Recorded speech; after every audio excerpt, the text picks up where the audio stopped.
A green door. Devil's Hole. His journal noted, Jersey, North Coast. Tomato farmers working hard.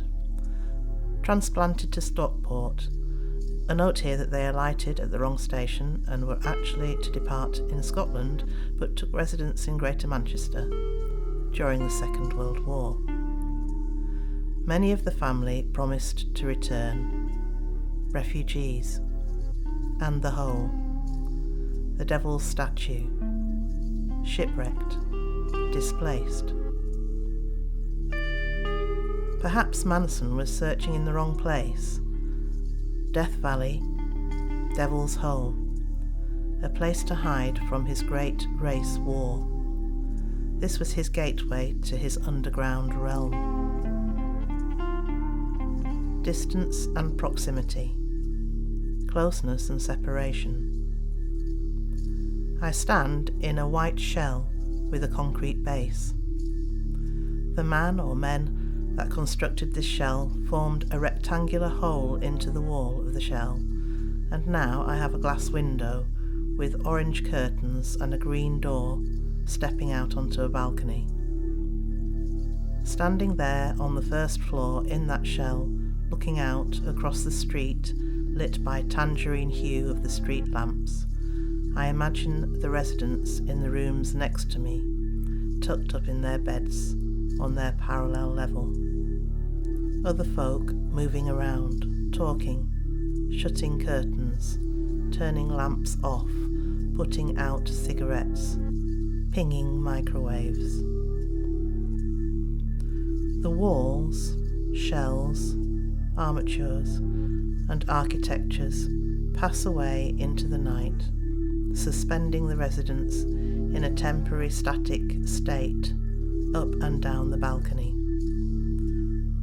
I think about how close I am to the person next door, just 6 inches of brick and plaster, and how close I am to the people in the room at the end. With no framework or furniture, the people in this state of temporary suspension reanimate and continue to move about their business, or just carry on sleeping. I watch them for a while, all in close proximity. One man is so close to the lady in the next home he could lay out his fingertips on her shoulder. All are together on their own in a building in their separate worlds.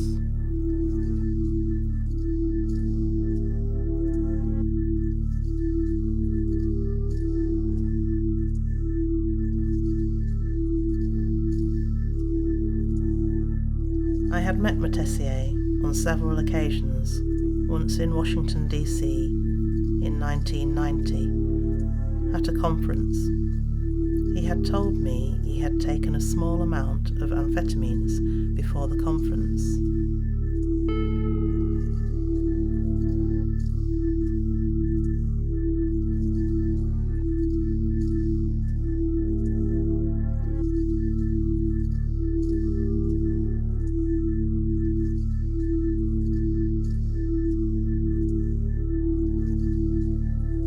He told me it helped him race the day, he had said.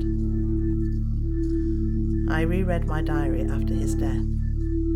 I had begun to work through his journals and slides he had left me, his archive. He had assembled and reassembled his images, working them back and forth when delivering his speeches, almost in tune to his desire to think before acting and to act before thinking. From memory, the room was almost square. Room 237, with 2 beds, and orange curtains, and orange bed covers.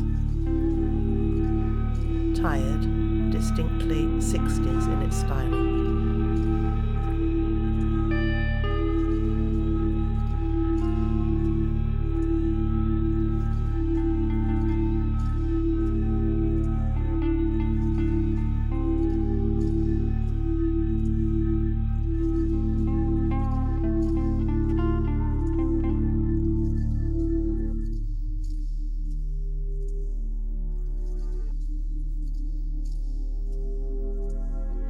At one time, it must have almost stood as luxurious.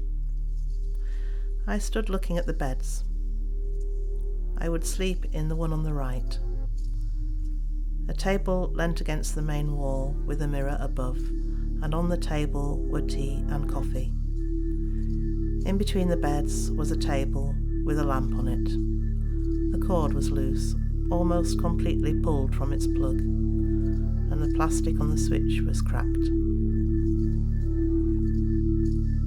I thought, be careful, and switched on the light. I paced the floor of the bedroom and imagined him pacing the same steps, repeating his speech. He traced his words. I've seen the promised land. I may not get there with you, but I want you to know tonight that we, as a people, will get to the promised land. You'll be one of the last guests, the girl at the reception had told me. The motel is closing. No one stays here anymore.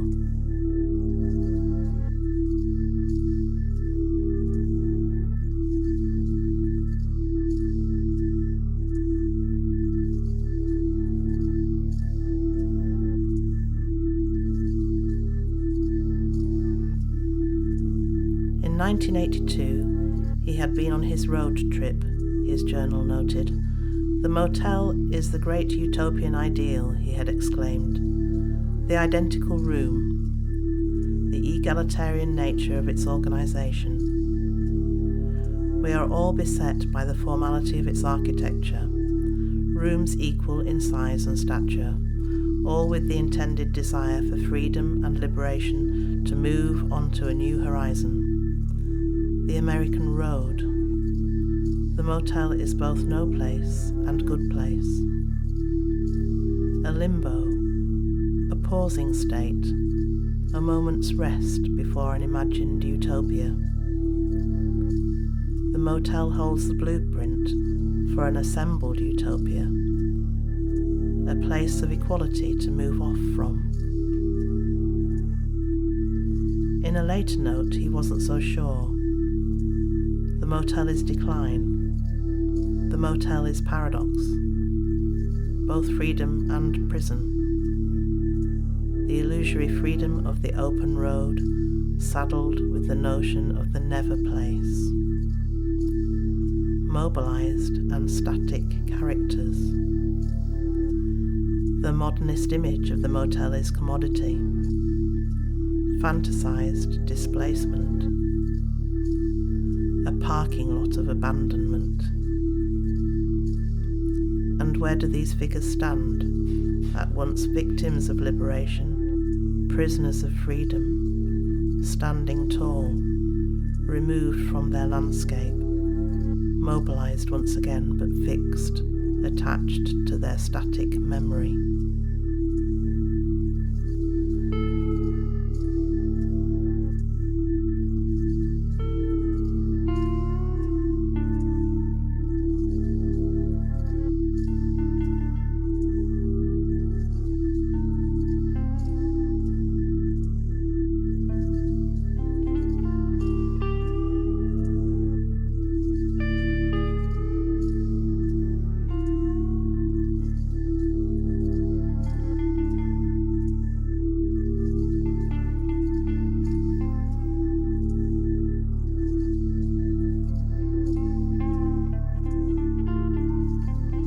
Where do these figures stand?